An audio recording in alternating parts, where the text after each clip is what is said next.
అయిపోయింది కదా. నువ్వే చెప్తివి కదా 3 నెలలనే ఇది చేస్తా అది చేస్తా, అల్లం బెల్లం మోసేతికి బెల్లం పెడితివి, అధికారంలోకి వస్తేవి కూర్చుంటివి. ఇలా ఏమైంది రాబాయ్ అంటే గట్టిగా అన్నావు అనుకో. ఏమైనా రేవంత్ రెడ్డి గారు రైతు బంధు ఆడవైంది అంటే నీ లాగుల తొండలు ఇడిచిపెడతా. గట్టిగా అడిగినావు అనుకో. ఏమైనా 4000 పెన్షన్ అంటే నీ గుడ్లు వీకి గోటీలాడతా. ఇక ఇంకొకటి నేర్చుకున్నాడు. ఏమన్నా అంటే కేసీఆర్ అప్లపాలు చేసిపోయిండు, కేసీఆర్ అప్లపాలు చేసిపోయిండు, నాశనం చేసిపోయిండు, మొత్తం ఖాళీ సిప్పించిండు, నేనేం చేయాలి? కేసీఆర్ అప్లపాలు చేసినాడు. కేసీఆర్ అప్లపాలు చేసిండే అనుకుందాం. సరే నువ్వు చెప్పింది ఒక్క నిమిషం, నువ్వు చెప్పేది అన్ని లంగ మాటలు అవద్దాలే కానీ ఒక్క నిమిషం నిజమే అనుకుందాం. మరి ఏం చేసిండు కేసీఆర్ అప్లపాలు చేసి? కేసీఆర్ అప్పు చేస్తే 200 పెన్షన్ను 2000 రూపాయలు చేసిండు. కేసీఆర్ అప్పు చేస్తే 70 లక్షల మంది రైతుల ఖాతాల్లో 73,000 కోట్ల రూపాయలు వేసిండు.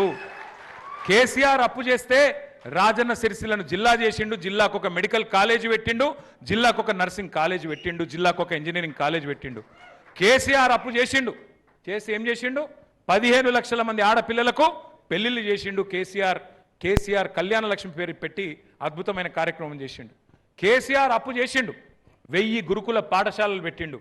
కేసీఆర్ అప్పు చేసిండు, కాళేశ్వరం లాంటి ప్రాజెక్టు కట్టిండు, కరీంనగర్ కరువు తీర్చిండు, మా సిరిసిల్ల వేములవాడకు నీళ్లు తెచ్చిండు, గోదావరి నీళ్లు తెచ్చిండు.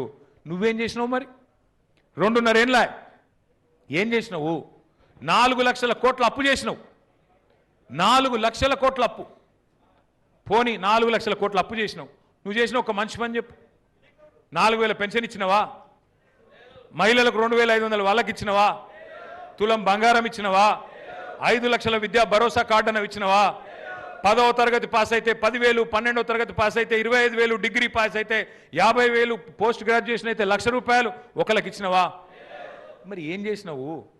రైతు బంధు బంద్ అయింది, రైతు బంధు బంద్ అయింది. రాహుల్ బంధు మాత్రం జోరుగా నడుస్తుంది. ఈయన రెగ్యులర్ సీఎం కాదు, రెన్యువల్ సీఎం. నెల నెల రెన్యువల్ కావాలంటే ఆడ పైసలు పెట్టాలి, లేకపోతే నడవదు. నేను షబ్బీర్ అలీ సాబ్ చెప్పిండు పాపం. షబ్బీర్ అలీ సాబ్ నిన్న నిజాయితీగా చెప్పిండు. ఏమన్నాడు? పైసలు తీసుకొని కాంగ్రెస్లో ఆయన అన్ని అమ్ముకుంటారు అని చెప్పిండు. వాస్తవం. ఆ రోజు కోమటిరెడ్డి వెంకటరెడ్డి గారు చెప్పిండు 50 కోట్లకు పీసీసీ అధ్యక్ష పదవి అమ్ముకున్నారని. మరి ఇప్పుడు ముఖ్యమంత్రి పదవి కూడా అమ్ముకున్నారు కాబట్టి రాహుల్ గాంధీ కూడా ఏమి చేయలేని అశక్తతలో ఉన్నాడు.